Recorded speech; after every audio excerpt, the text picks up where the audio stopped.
Mobile journalism দিয়ে কিন্তু আমরা শেখ হাসিনাকে বাংলাদেশ থেকে বিদায় করেছিলাম। যারা আমাদেরকে ভয় দেখায় তারা জানেন আমাদের জন্য কত মধুর জীবন অপেক্ষা করছে। যারা জীবন আগাম কুকাম সন্ত্রাসী চাঁদাবাজি দুর্নীতি করে টাকা ইনকাম করেছে, এখন তাদের শখ হয়েছে যে বাড়ির সামনে হলো একটা দারোয়ান রাখা, সেই জন্য তারা একটা মিডিয়া এজেন্সি খুলে দেয়।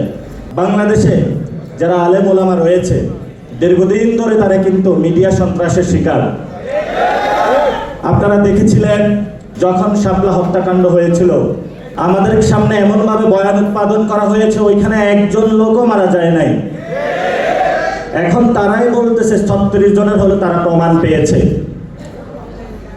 সেই সময়কালে তারা এটার নাম দিয়েছিল নারকীয় হত্যাকাণ্ড, সন্ত্রাস নাম দিয়েছিল, তাণ্ডব নাম দিয়েছিল তারা। আজকে এখানে একজন সংসদ সদস্য ছিলেন একটু আগে, মুফতি হানজালা সাহেব পার্লামেন্টে যাচ্ছে, ওনাকে বলতেছে কি এই ধরনের যে মিডিয়া সন্ত্রাস থেকে শুরু করে তারা আমাদেরকে প্রতিনিয়ত যে উৎপাদনের মধ্য দিয়ে তারা যায়, একটা সময়ে তারা আমাদেরকে হত্যাযোগ্য বানিয়ে দেয়। এই জন্য হলো আপনারা যারা আলেম ওলামা আছেন, শুধু আলেম ওলামা না, প্রত্যেকের জায়গা থেকে নতুন করে ভাবতে হবে, মিডিয়া জগতে নতুন করে ঘুরে দাঁড়াতে হবে। এখন বাংলাদেশে অনেকে বলে যে যা কিছু আমরা বলি এগুলো প্রিন্ট ইলেকট্রনিক মিডিয়া আসবে না। আমাদের কাছে বড় মিডিয়া আছে, এটা জানেন তো কি? এটার কানে কোনো গোপন থাকে?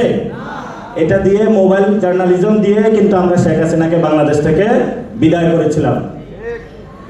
এবং যেই কোনো ঘটনা এখন ঘটে এটা বিদ্যুৎ গতিতে সবার কাছে ছড়িয়ে যায়।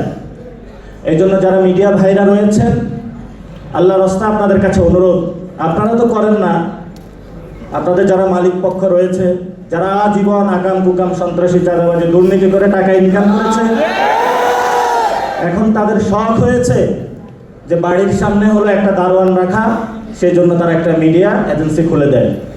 ইনফরমেশন মিনিস্টার উনি অনেক ভালো লোক, উনি 90-এর সেখান থেকে আমরা ঢাকা শহরে বিভিন্ন আড্ডা হতো, উনি কিন্তু বড় মাপের একজন ফিলোসফার আবার। তা আমরা বলবো যে মিডিয়া সেক্টরটা আপনার হাতে গিয়েছে, আপনি এটা যদি সুন্দর করে গড়ে তোলেন, আমাদেরকেও একটু অ্যাক্সেস দেন, আমাদেরকেও জঙ্গি না ভাবেন, আমাদেরকেও বাংলাদেশি হিসাবে ভাবেন, সার্বভৌমত্ব ইসলামের অতন্ত্র প্রহরী হিসাবে ভাবেন, একটু সুযোগ দিলে আমরা বাকিটা ইনশাল্লাহ করে নিতে পারবো।